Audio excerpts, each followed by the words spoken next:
You are live. Hey, look at that. It's got a little prompt now on the. Did you see that? No, I didn't. There in the main screen window says you are Oh, live. I guess because a nice. lot of people had the same Probably. problems recently. Um, Thanks for joining us. We're just going live on these platforms. I have the window up here to see when the email's coming in saying we're live. So it takes a few seconds for everything to catch up. We were talking about microphones. So Yeah. while we let people log in, here's some microphone advice. One, make sure you want to be able to hook it up to your laptop. So it probably wants to be a USB-C connection.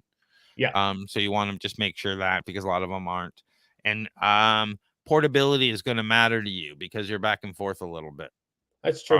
Yeah. So you don't want something that you have to have on an arm like this that isn't a location, and True. you probably don't want a Yeti because they're friggin' heavy. It's huge and heavy. Yeah, I had one Yeah. before. Yeah. So I mean, they're great if you're sitting at a desk, but if you're going back and forth between places, or you want to take it someplace to record, it might not. But having said that, the omnidirectional and stuff on the Yeti works pretty nicely if you only want one mic and you want to use the same mic for interviewing people. Yeah. Yeah. Maybe I'll do some research and then I'll come back to you and you can. It looks like Shure is one of the better ones, but they're expensive. But yeah. Yeah, sure. One of the better. Roads are good. I use this Audio Technica, which is fairly inexpensive. I think this one was around $120. Okay. Or maybe I'll just get that portable US or the wireless microphones and use that, and then at least I can bring that around with me too. It'll be more versatile. Yeah. I don't know. Just think about it, because you've got the time. Thank you, everyone. You've got the time. Thank you, everyone, for joining us. We're going to get started now. Welcome back to FutureTech, your weekly source in tech and innovation and business. I'm the startup coach, and as always, I'm joined by my co-host, John Irwin. How are you doing today, John? I'm doing great. How are you doing today, Craig? Chris. I'm doing wonderful. It's early in the morning. It's a Thursday. So have we decided that Thursday we should probably just start moving these to Thursday from now on? Let's do it. All right. It's official. So then we'll take a look to make sure that you're good for the next one, and we'll start moving to Thursdays. I think the next one is already moved to Thursday. Or no, that's the week after. It's the week after because of starting for drinks. Yeah. So next Thursday we're good. So excellent. We got a lot to talk about, and we'll get to what's going on in our lives at the end, like usual. So thanks for joining us. Remember to like and subscribe. That helps us always. Leave a comment, whatever. That helps the algorithm wherever you are and spreads the word. Yeah. So the first thing I want to talk about is this flying car that makes the world's first flight with passengers. So flying cars have been a thing. Jetsons, we've been dreaming about this for a while. Is it a reality now? Yeah, so it's closer. So this is this Slovakian company, Klein Vision, who developed this. I think it's called the Air Car. It's a prototype, and like you said, it's the world's first flight with a passenger. And he was a musician. I can't remember his name, but so it follows along with kind of what they've been doing. So they got certified in 2022, and they had a historic intercity flight in 2021. So they've achieved quite a few milestones. And so the air car itself transforms from a sports car to an aircraft in minutes using foldable wings and a rear propeller. I don't know if you're showing it there. There you go. Really cool. It's powered by a BMW engine for now. And it only requires 300 meters of runway for takeoff and landing. The flying car itself completed 2 passenger flights at 120 miles per hour and 8,000 feet after 200 plus successful prior tests. So they did a lot of testing on this. And so for those of you that, just to kind of put this into perspective, they're trying to combine a car and a plane, which allows kind of a door-to-door aerial travel, which bypasses current traffic. Now, the current limitations are more certification. There's still training required. And if we're talking about clean energy and all that sort of stuff, this still uses fossil fuels versus sustainable electric power. But as we covered previously, the electric power for aviation is not there yet. The technology isn't there yet. So this does prove viability of a flying car concept, which bridges the road and sky mobility, which has huge potential. So the key is easy transition between drive and flight modes and energy efficiency advances and things like that. So the biggest thing too is regulatory frameworks. Like this is a whole new way of traveling. We already know that it takes a lot of hours to learn how to fly as well. Now, if they could automate that and kind of make it more autonomous flying, maybe. But yeah, really cool stuff though. Yeah, this is definitely cool stuff. We've been playing the video of it, and I've got another video going on now talking about showing the people who are watching the Yeah. car and it landing and driving on the highway and all that kind of stuff. There's a lot to unpack here. Yeah. There's problems enough right now with drone limitations, where you can fly drones, how big they can be, because as long as they're fairly small and they fall, okay, they could, bang somebody in the head. But if they're under, only a few grams, it's probably not a big deal. But once you hit a pound, 2 pounds, 3 pounds, Yeah. that falling from the sky could do some serious damage. Yeah. Now, never mind something like this. And right now we have all this flight control for airplanes to make sure they don't run into each other. And there's only a 100 in the air at a time, a few hundred in the air at a time across North America. I don't know, maybe 1,000.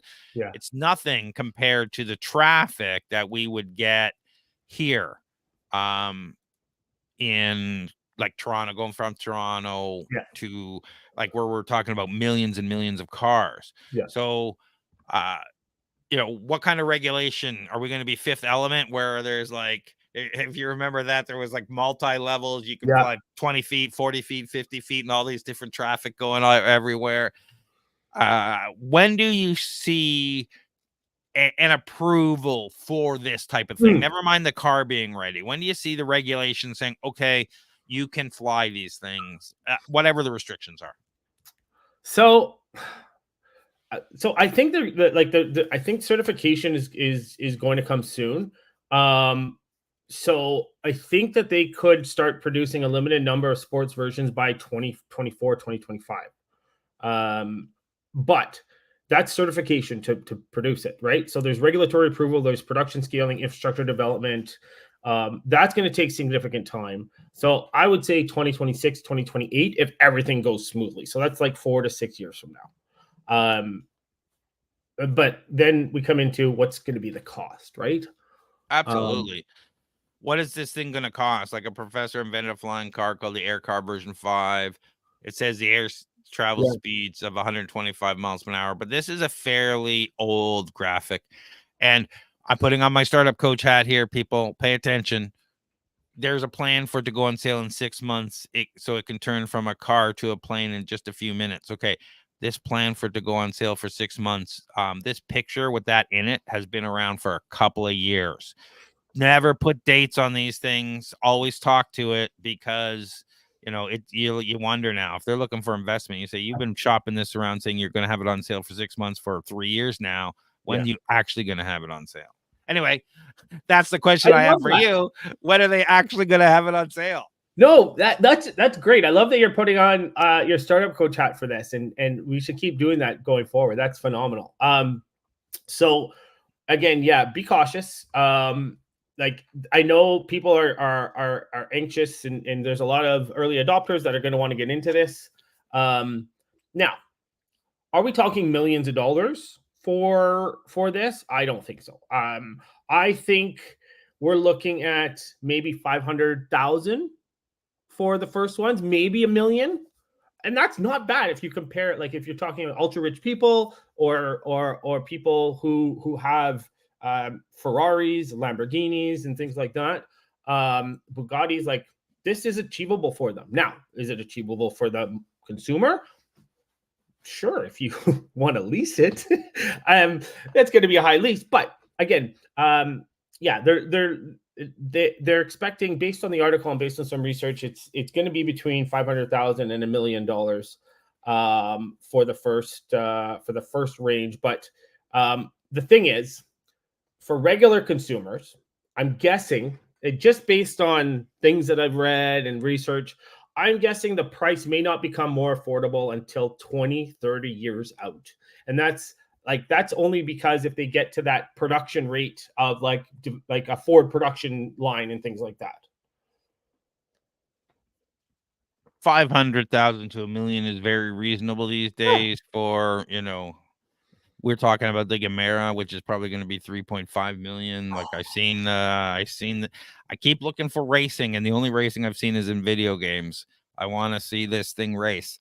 But Especially the new one, the 2,000 horsepower one with the the hybrid 2,300 horsepower engine. one, yeah. So it was interesting if you watch the video on that where they launched, and he says, we found if we turned our V8 engine and turned it this way and that way and moved the drive shaft, we could actually fit a V8 in here instead of the 3-cylinder one they had, and that's or V6, whatever it was. But they got it up to 2,300 plus horsepower in that 4-seater with 8 cup holders. So you say, oh, and it's practical. It's something like $3.5 million. Shout out, honestly, I gotta shout out to Christian von Koenigsegg. I don't know if you've ever seen videos of him, but the guy is like, he's super smart. I know we're on a tangent here, but I have so much respect for the guy, his innovation. He is a true innovator in all technologies. And he's one of those people that, like, he comes across as approachable. You know what I mean? Like, yeah, not like Elon Musk. And no offense to Elon Musk, but yeah. In the YouTube world, he's considered the final boss of supercars. Is he? Yes. I'm not surprised. So it's just one of those things. So Koenigsegg, yeah, definitely check him out. The stuff is really cool.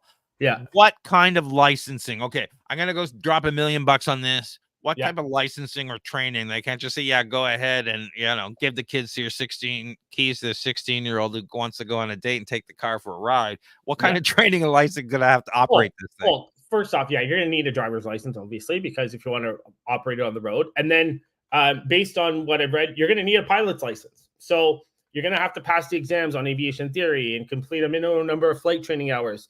And then the developers also indicated that you're going to have to do specialized training on transforming the car into an aircraft. So you're going to have to go through a lot. So apparently, if you do like a full-time training, it's expected to take between 2 to 3 months to get a basic pilot's license. And then simulator training may be part of the instruction. And then once you're going to need to maintain a valid driver's and pilot's license by passing periodic driving tests and flight reviews. So obviously there's a lot more licensing and training requirements, but not a whole heck of a lot more than what you would expect, if that makes sense. It makes sense to me. I'm just curious when they start doing this regulation. Like, this is Slovakia. They've gotten approved to fly here. I don't know what that means. Do you need your pilot's license there? Do you just need some sort of in-between training to fly this thing? I would assume you need a pilot's license, but that's just assumption on my part. Yeah, for sure. So what kind of what's the maximum range of this thing from flight or flight time? Yeah, so just to get into a little bit of details, the engine is a 1.6 liter combustion engine. It provides, and we talked about 160 horsepower. In the article and in research, no details were provided on the fuel tank capacity, but if we were to look at small aircraft, they typically have ranges under 1,000 kilometers or flight durations of 3 to 6 hours maximum due to weight constraints. Now, that's if you're purely flying, right? So that's not driving and flying. So it has, and I know I said in miles per hour, but it has a cruise speed of about 190 kilometers per hour, according to the developer. Typical aviation planes with similar engine horsepower and cruise speeds have maximum ranges of around 800 to 1,500 kilometers when carrying 2 people. So just based on estimates, we're talking between 800 to 1,500 kilometers and then refueling. All right. So I mentioned that these things will go on sale within 6 months. When do you think they'll actually go on sale and, people will be able to buy them? Yeah. I think so. They're probably going to have a pre-sale, which be cautious, especially based on what you said now. I think 2026. That's my prediction. Actually, I'm going to go in the middle, 2027, if progress goes smoothly, where people are going to start buying them. that's so again, a lot of ducks need to come into a row, need to line up for this because it's such a change in current infrastructure, current travel, different things like that. So, like, yeah, and it's gonna have to be country by country as well, or maybe the whole EU if they can get the EU behind it. But it's gonna be challenging for sure. Only needs 300 meters of runway to get off the ground. Yeah, It's 1,000 kilogram, the 2-seater model. I should take off and land. It can 120 miles per hour at 8,000 feet. Turns into an airplane in 3 minutes. We'll put the video here. The 1.6 BMW engine, though it's going to move to an eventual electric power, which is interesting. yeah, The government announced some plans for flying taxis to be a reality by 2030 in its future flight action plan. The Slovakian government, I guess they're doing this tourist thing. That'd be interesting. yeah. But like again, who knows what the regulations there are in that's for later, by the way. Who knows what that country is like as far as regulations goes. I didn't do a deep dive into Slovakia, so Well, they're saying that you have to take the 2 to 3 month flying course, like you mentioned, yeah, and you have to both have a driver's license and a pilot's license. So that will be interesting. The commute of the future, avoid traffic jams. So are we? is that me or you? It's me. I Oh, played the video. It just took forever to start. Sorry. It's no. a car video. It okay, great. This is gonna launch in a So few here's the years. thing. I wasn't prepared to talk about this really, but we could talk about it later. But there was one that I was actually looking to buy because I lived and worked in Cambridge.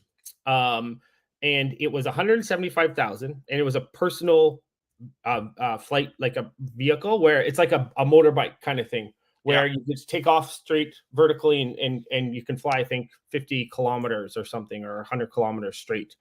I think that those are more viable because I honestly think you need to separate the two. You need to separate cars and you need to separate um, uh, flying vehicles.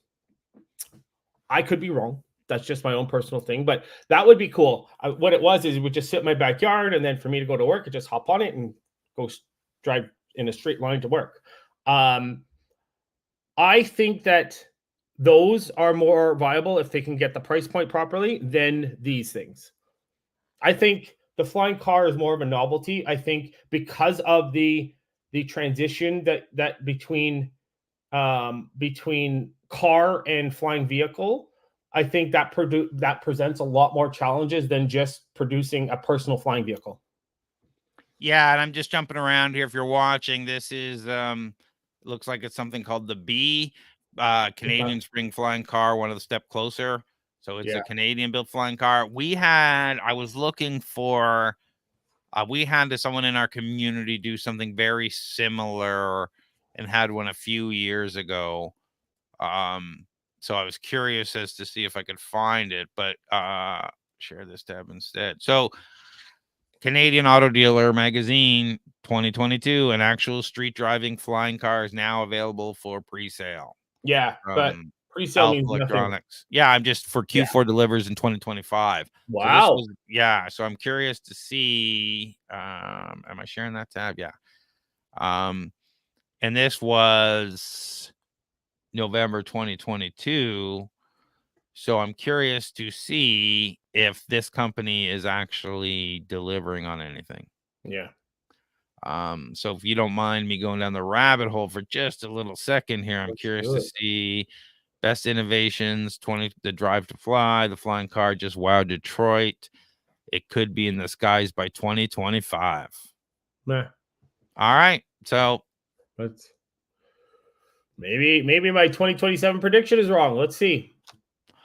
but these are again, that's it's a company, a startup, whatever you want to say, being Yeah. aggressive with um their predictions. Hey, we're this is where we're going. So you're probably more likely because nothing ever happens the way you plan it. But hey, I'd be happy to be wrong. Like if things come out sooner, then great.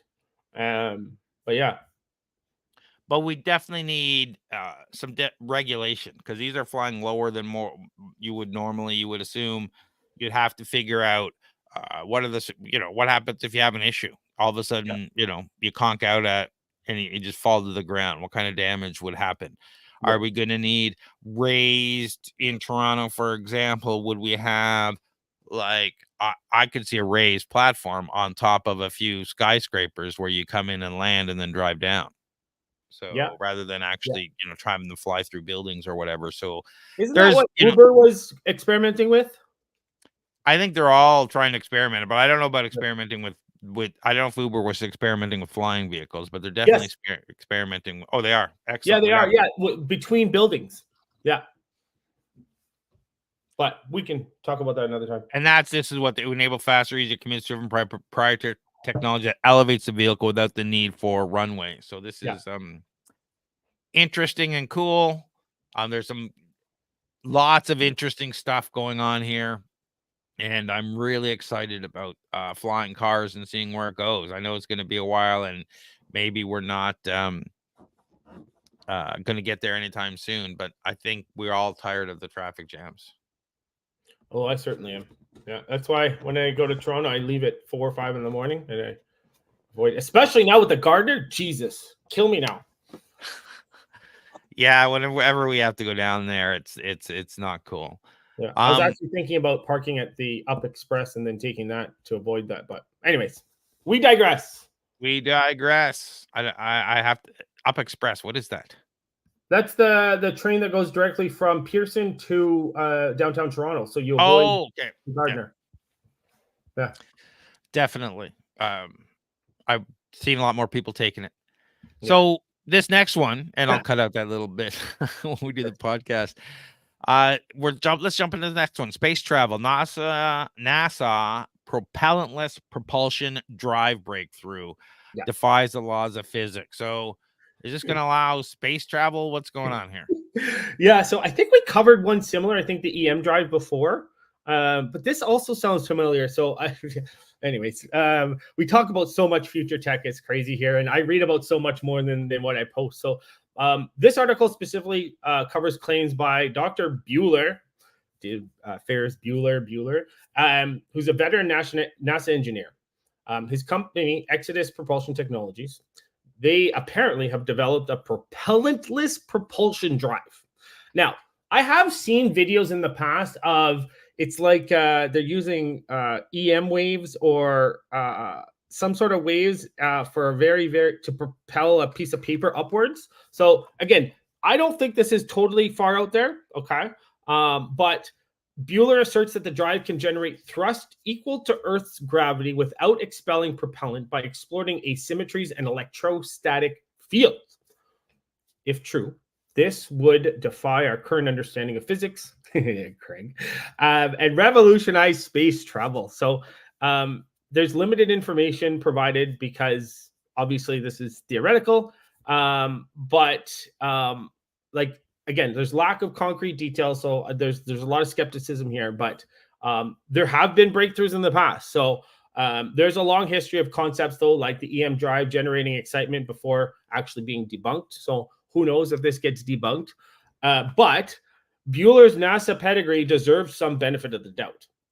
If his team has eliminated all possible sources of errors and alternative explanations, this may merit conducting further assessments and things like that. So, if this was feasible, the implications would be immense. It would dramatically lower launch costs. It would enable deep space exploration.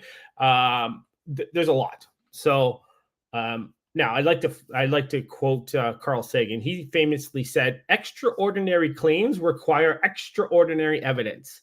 So, while any viable new space drive concept should be vigorously pursued, we must start from a position of kind of skeptical scrutiny when confronted with claims that appear to violate the laws of physics. So the key question here is whether this drive truly generates thrust without expelling propellant. Yeah, and whether it can actually achieve, what do they call that moment where to achieve unity, which Yeah, refers to the moment the drive produces enough thrust to lift itself into Earth's gravity. yeah. I think it's like, I can't remember, but their claim is that the thrust is equal to 1 g on Earth. On Earth. So Yeah, and that's what they claim they found in 2023. Discovery of a new force is fundamental in that electric fields alone can generate a sustainable force onto an object and allow center of mass translation of said object without expelling mass. yeah, So it can so using electricity or electrical fields, we can move things without expelling mass. okay. So let's get into it. So as Newton's third law states, that for every action there's an equal and opposite reaction. The thing with this is the fundamental laws of physics seem to preclude the possibility of thrust without ejecting propellant. However, there are a few potential explanations that could speak to this. First, the drive interacts with some external medium, and you're going to love this, like the quantum vacuum or electromagnetic fields, in a way that provides a reaction force. So it may not be entirely propellantless system, right? So it takes advantage of a loophole in current physics, tapping into phenomena not fully understood, like quantum vacuum fluctuations, which we talked about previously. So new magic, I mean, physics could be uncovered. But again, there are potentially experimental errors or unaccounted factors that make it appear that the drive generates thrust without propellant. So the thrust may not actually exist, if that makes sense. So based on this, the drive does violate Newton's third law. So we may have to dive down to the nuclear level for this, but we'll have to see. Yeah. Yeah, their claims here is that there are rules that include conversion of energy, but if done correctly, one can generate forces unlike anything humankind has done before. He Yeah. also said that it will be it will be this force that we will use to propel objects for the next 1,000 years until the next thing comes along. Yeah. But it used proponents of the EM drive and the IVO LTD's quantum drive have similar claims in the past. Neither of these have so far provided tangible results. Exactly. So again, we gotta be skeptical about this. Again, so we've got the lens is more of a quantum lens for this as opposed to classical physics. So again, this could be hocus pocus or hokum, or can't remember the word. But I like this. I like that there is potential for Star Trek like travel, Star Trek like drives, different things like that. Like I like that people are challenging this, and whenever there's new discoveries, there's always going to be failures, lots and lots of failures. And from the biggest successes from the biggest failures come the biggest successes, right? So hopefully that's one of these. So they're trying to tap into, what is it called, the Casimir effect of Yeah, the so there's a couple things that are being proposed. So the first off is manipulating quantum vacuum virtual plasma. So the theory suggests that these drives interact with virtual particles popping in and out of existence in empty space through methods like asymmetric resonant cavities. So this could potentially produce a momentum transfer without propellant. So that's one. The one that we just talked about, and we actually covered the Casimir effect before too. So the dynamic Casimir effect. So fluctuations in the quantum vacuum induced by factors like rapid motion or oscillating electromagnetic fields may actually provide a push, but calculations show any possible effect would be extremely tiny at this point. So there's other things like modifications to inertia, gravitomagnetism, multidimensional physics. So any viable explanation would require extending physics into very speculative areas that lack solid experimentation foundations at the time. So there's vague terminology, there's new force, there's asymmetry, there's a whole bunch of things that again need to be challenged and scrutinized. So the end of the article here says Exodus Propulsion Technology's massive claim will likely be met with skepticism until it's able to demonstrate its technology in space. So let me ask the question: when do you think it'll be able to demonstrate its technology in space? Yeah. Always the same question. I love it though. This is great because I like putting timelines to things. It makes things seem potentially more viable. So, if let's just talk about like a timeline. So, in the near term, in the next 2 to 5 years, there's going to be lab prototypes potentially built and a small scale thrust demonstrated. Let's hope, and initial feasibility studies for applications might come into play. In the midterm, in the 5 to 10 year frame, um, they'll potentially try to scale up the thrust from up to 1 to 10 millinewtons in ground demos. And again, more design. In the long term, we're talking 10 to 20 years, where maybe 100 plus millinewton prototypes. And then in the far term, 20 plus years. So advancements in power scale, 100 kilogram class deep space probe launches, different things like that. So we're looking 20, 30 years out at least. Yeah, I'm just highlighting this for the people who are watching. There's a great comment, which somebody's delved into this pretty intensely. Um, Balloons and maglevs rise just fine so long as the momentum is transferred to the Earth. If there is some interaction with massive gravitating object, inertia could still be conserved. Inertia and energy are also unlikely to be conserved on universe-size scales simply because their basis Noether theorem and invariance of the Lagrangian space Yeah. time translations doesn't hold, although any effect is assumed to be impractical and minuscule. Now getting the heart of the matter. Bueller's idea about producing thrust against gravity with a static electromagnetic field, I think, is actually doing some kind of interesting science in uncharted waters, I believe, because although we have done some experimentations decades ago using electron beams, we really don't know whether reasonable significant charges coupled with gravity and by measuring any tiny acceleration accumulated over time is actually exploring new regimes of physics. Although we know electrically neutered matter and antimatter falls normally into gravitational fields, we don't know if any charged particle behaves this way, including isolated electrons and protons. So it goes on and on. So there's some very interesting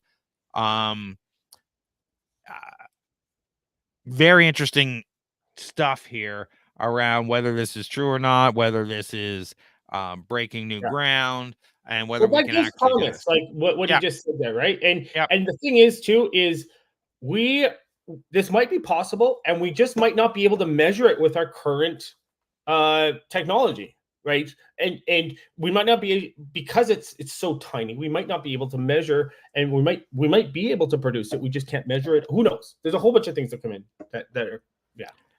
and we've talked about a couple things. You mentioned a couple things I want to get to, but Sakharov's theory of gravity as a residual elastic force of electromagnetism, and more recently, holographic theories, which treat gravity as an illusion of quantum electromagnetic and other fields in a globally warped space-time. So we're really talking about quantum is magic. You talked about things popping in and out of existence, and Yeah, that's why we can do this. You sit back and say, I feel like I'm Bones now on the Enterprise. Like, I don't want to go into the transporter, please. It's I can pop out of existence and never pop back into existence. Like, do we yeah, really, and we're really interested. This is really interesting and cool technology, but I guess, like they say, any significantly advanced technology can appear as magic. So yeah. we just and I'm just sit back and say, oh, this is magic. We just don't understand it yet. This is really cool. And is this going to be, because this talks about it here. This looks like could be great for space vehicles out of gravity wells, but not necessarily for interstellar travel. Maybe because we can't reach those speeds. Yeah. So, um, I I I don't know, just because it's still theoretical. But the upper limits of the propellantless drive might reach into the kilonewton range eventually. And I don't know what that means as far as, like, that's kilonewtons of thrust, right? I don't know what that means as far as speed goes. But I think so. Just to put that into perspective, chemical rockets produce thrust ranging from kilonewtons for small engines up to meganewtons for Saturn's VF1 engine. So we're not even like we're at the very beginning, or the maximum amount could be just chemical rockets. So this could just be for not so much interstellar, but long interstellar, but getting us off of Earth very cheaply and different things like that. Instead of the, what was that? The swing, the centrifugal. Oh yeah, the thing that's basically a catapult that throws stuff into space. Yeah. That, yeah, we have to talk about that. We pulled it up the video. It looks pretty interesting, the slingshot or whatever. And this is interesting because, you know, potentially once you're in space, you could use this drive to continuously speed up. Yes. Whatever that potential limit is. So, you know, if we're talking about like 3-body problem and how fast they can get here, they can go at, you know, 10% of the speed of light. That should only take 40 years, but it's going to take 400 because they got to speed up and slow down. And we're, as humans, are affected by the gravity, but also the ability to brake. Like, you can speed up so fast, but they have to use the same to slow down. Yes. And the biggest, and I think we talked about this too, but the problem isn't traveling at that speed. The problem is us, our bodies accelerating to that speed. We can't handle that. Once we're at the speed, for sure, we're fine. So I think we talked about a bubble that would encapsulate, I think at 1.2 that, but anyways. Yeah, a warp bubble and a couple other things. We've talked about a few interesting technologies here. So let me ask you a different question. Propellantless propulsion is all, you know, is something that we dream of here on the planet so that we don't have, you know, waste. So, you know, is that something we might see actually Absolutely. instead of space travel? We might see it in whatever. Very well, potentially, yeah, depending on how fast it could ramp up and accelerate a vehicle. But if they're talking about using this to launch satellites, and what's stopping them from using it for aerospace or even in cars? But I don't think cars, but like maybe, who knows? Yeah, maybe not yet, but yeah, who knows? Because we're going to jump to this next one, because the thing right now is it takes so much energy to do this. So, you know, energy on a next level beyond what we're generally capable of, you know, running around with. So you need some sort of portable nuclear reactor to throw on a spaceship that can generate enough energy that, well, portable, whatever. Portable nuclear reactor. What portable being whatever, fission, fusion. We're going to jump to, like, all the spaceships are usually powered by some fusion or fission reactor in, you know, movies and whatnot. So you assume they're going to be able to build one whatever size. I'm not portable being, you know, could be the size of my freaking house because they're talking about spaceships. Could be even bigger. I don't know. But you assume they're going to have that to power whatever drive they're using, because you know, it in itself doesn't provide thrust. Yeah. All right. Any final words on this one? No, you just brought up a good point, though. Maybe this will overtake my hydrogen theory. So, but we're talking maybe 50, 100 years down the road. So, I honestly think it'll be longer. Okay. And the reason I think it'll be longer is it takes too much energy. Yeah. For us to be, you know, doing that, which leads us nicely into this next topic. Unlocking limitless clean energy, nuclear fusion breakthrough. Nuclear fusion breakthrough overcomes key barrier to limitless clean energy. Fusion energy is the ultimate energy source for humanity, researchers. Yes. So what's going on that's here? What they're saying, because that's what the sun is, right? Yep.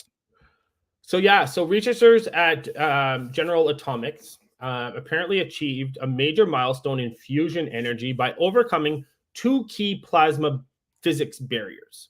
So what they did was they increased plasma density over 20% beyond the Greenwald limit while maintaining confinement for 2.2 seconds, which unlocks a potential pathway to reach fusion gain with net energy output exceeding input, which is what they're looking to do.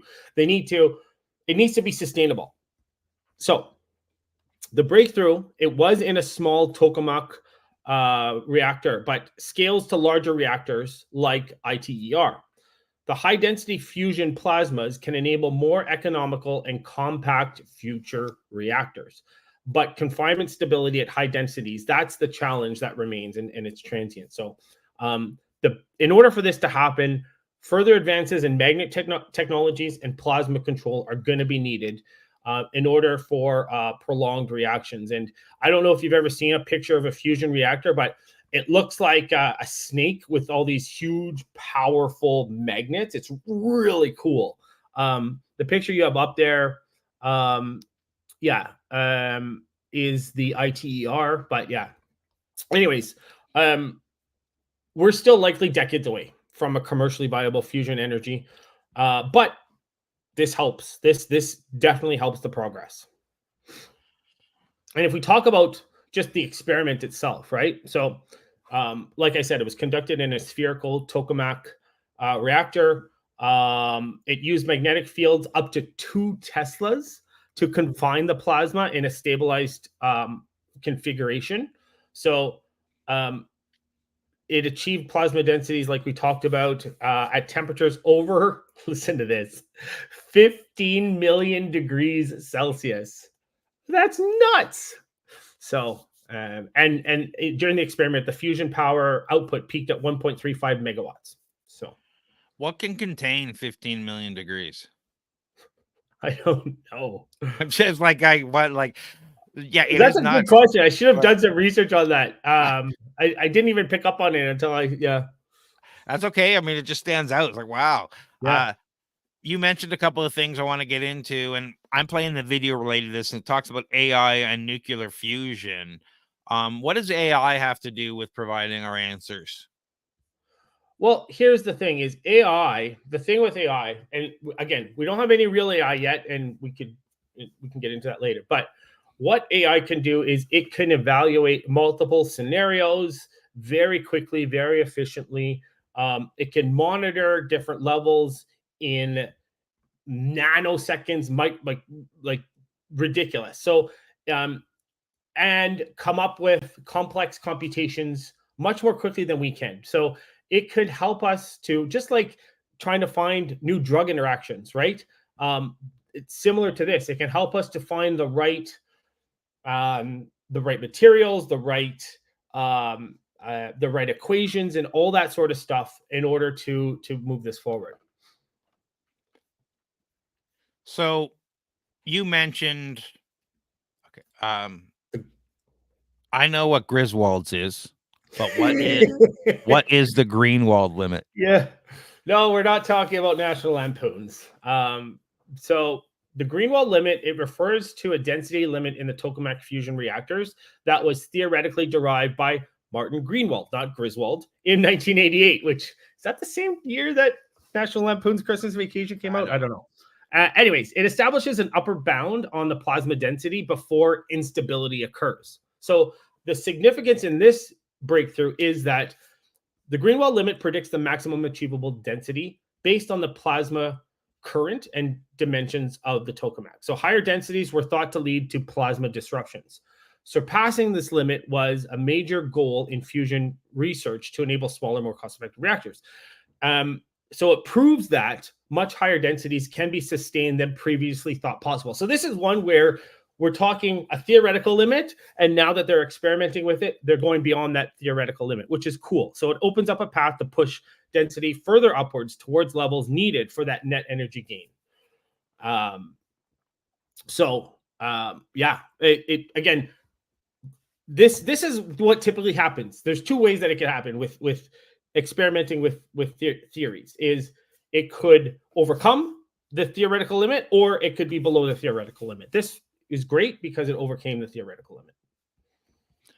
Yeah, the new reactor that's bigger is expected to be completed in 2025, 23 ton Tomahawk tokamak. 23,000 ton. Yeah, 23,000 ton. Thank you. Should be capable of generating 10 times more energy than it takes to heat the plasma. And we talked about what could hold 15 million degrees. I guess this thing, the tokamak reactor. Yeah. So if you see, so what those kidney looking cavities, all those little bars in between. So this one is much more advanced than the first few, but all those little metal bars inside there, those are the magnets. It is crazy to see that actually in an actual picture. Like, it's absolutely nuts. But if you look at it from the top down, does it not kind of look like the Iron Man reactor? I guess so.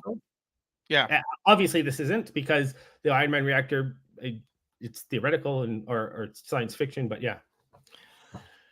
Okay, so it's a little misleading when you say limitless. So how limitless is fusion really, if it depends on, scarce fuels like tritium, or it can produce 10 times the power you put into it? So if you're looking for unlimited energy, how much energy you have to put into it to get this massive output? Or do we try to serial them? So we got one dome nuclear reactor creating the power to power the other ones, to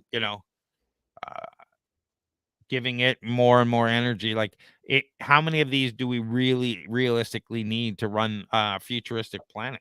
Yeah, so you bring up a good point. Fusion, it's often described as offering limitless energy, but that claim, it kind of requires some clarification. I don't think we've clarified it, but given its dependence on tritium fuel. So tritium is scarce.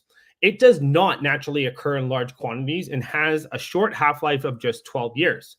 But tritium can be produced inside fusion reactors by bombarding lithium with neutrons. So this allows fuel to be bred from abundant lithium. Now, lithium reserves are estimated to be sufficient to power fusion reactors for millions of years. And just to note, I don't know if you know this, but seawater also contains lithium.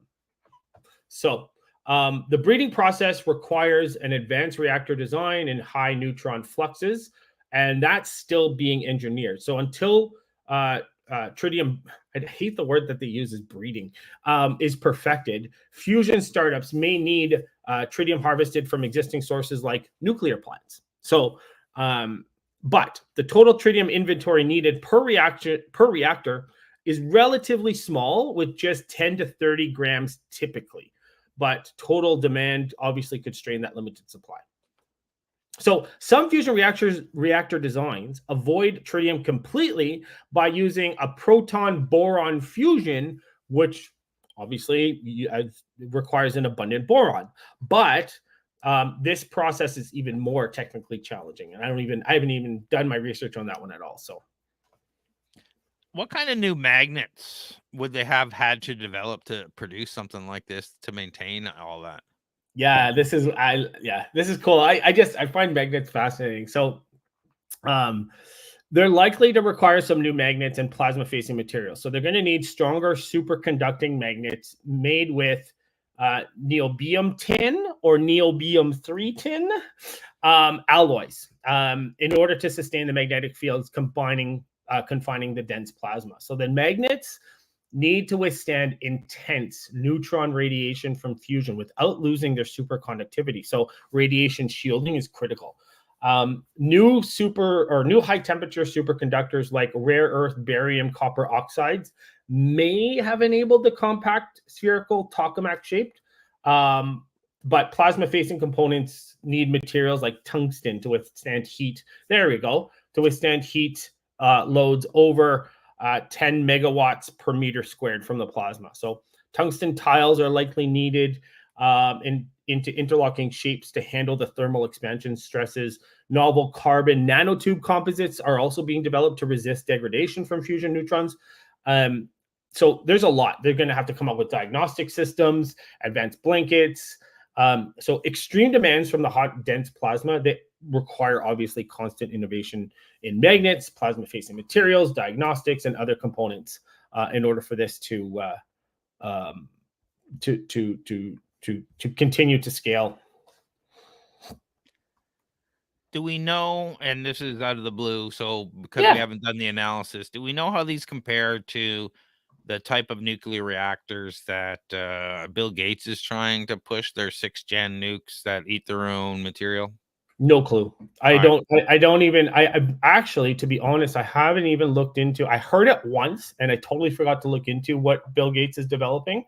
I wish I did now, because then I could have spoken to it. But no, I don't. Well, I think maybe we'll do a nuclear, just talk about the different nuclear technologies and do, I don't know, what do you want to call it, a showdown or whatnot, but just to Yeah, talk about some of them and what people are trying to do, yeah, because this is really cool tech, and staying on the cusp of this is going to be interesting because we need stuff like this to create clean energy in the future. we do. Yeah.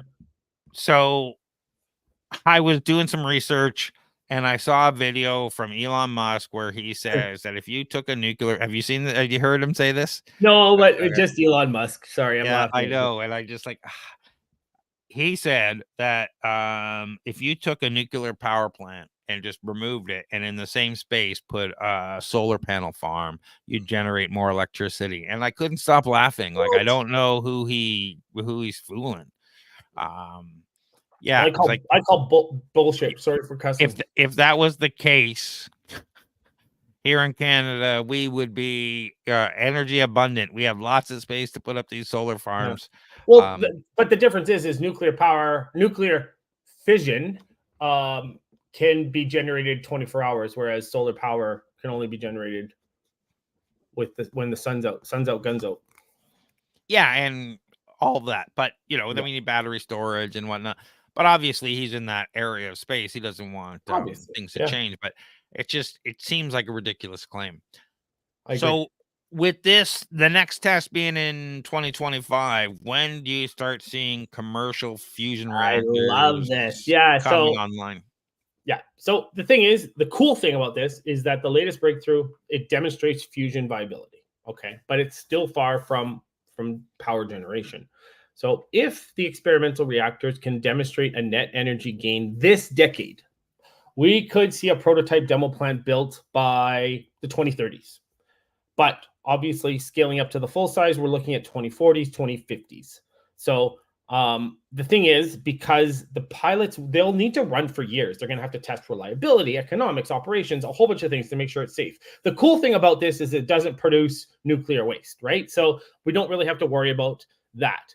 But the thing I'm worried about is, could a reaction get out of, with, like, even with the proper safety measures? Like, we thought even with proper safety measures there couldn't be a meltdown, and then Chernobyl. So is there risk? I don't even know. I should look into that. But is there risk of an experiment getting out of control and then creating a sun that just keeps growing and growing and growing? Who knows? I doubt it, because it needs fuel. But their projections for the earliest commercial fusion, if the milestones are met, we're looking at 2060 to 2070. Interesting. I'm looking forward to watching this, and we'll have to see. And having said that, the one other question I'm going to ask, which I'm sure you don't have any idea, how much is this going to cost? Billions. I think I'm pretty safe with giving that as an answer. Agreed. Maybe even trillions. Really. Yeah. Like with things, and with the types of materials needed, yeah, we could get into the trillions. So what do you got going on, John? Yeah. So we've got this Ryan Wong is amazing. He puts on these curated events. So the next one coming up that I'm going to, and we'll talk about it again because it's not till June 11th, but it's a roundtable on entrepreneur burnout, legal and project management operations, and business and startups and agency owners. So it's a roundtable kind of discussion. It's in Toronto, June 11th. I gave you the link. I'm showing it to everybody. Yeah.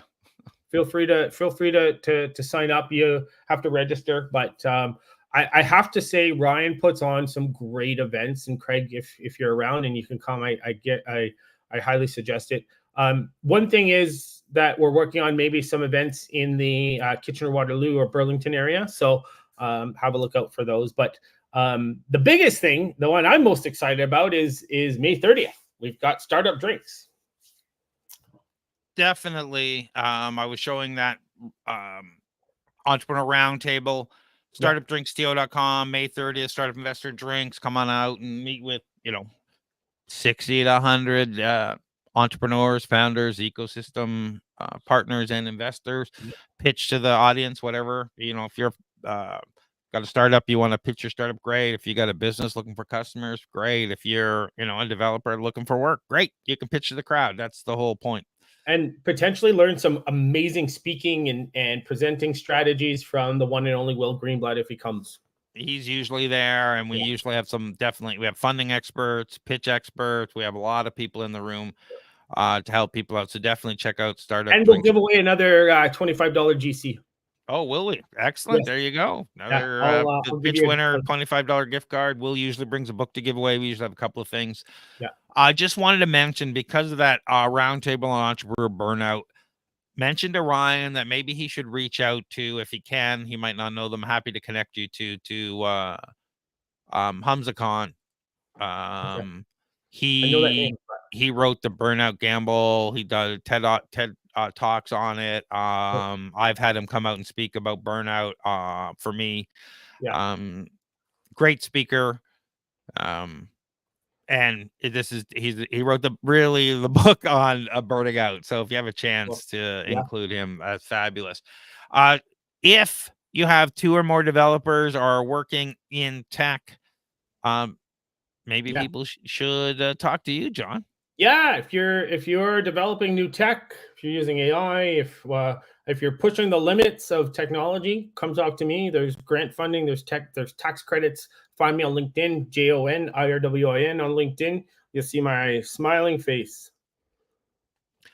One thing I want to do, and I'm just mentioning it to you, and I mentioned it to anybody in the audience. I want to do an AI showdown in the next couple of weeks, and so if you have a specific AI that you want us to test and run a few tests on, John and I will be doing a little bit of a showdown and running them through some paces. There's been a few announcements lately, today or yesterday or a couple of days ago, at GPT 4.0, and Google's announced a whole bunch of stuff, which sounds impressive, but I don't know if anybody trusts them anymore now. So based on their launch was so bad, and when I used it, I'm like, I can't trust this for anything. It's still not that good. Yeah. And I went back and check out everything else at torontostarts.com. And as always, if you're stuck in your business and you want to move forward, if you have an idea, don't know how to take it to market, or you're trying to figure out how to productize your knowledge, if you're a subject matter expert or a technical guru and want to turn your knowledge into a book, a course, or a coaching program, go to startupcoach.ca and sign up for a discovery call for me, and we'll get you going. For sure. All right, that's it for now, and we'll see you all soon. See you, John. Thanks. See you, Craig.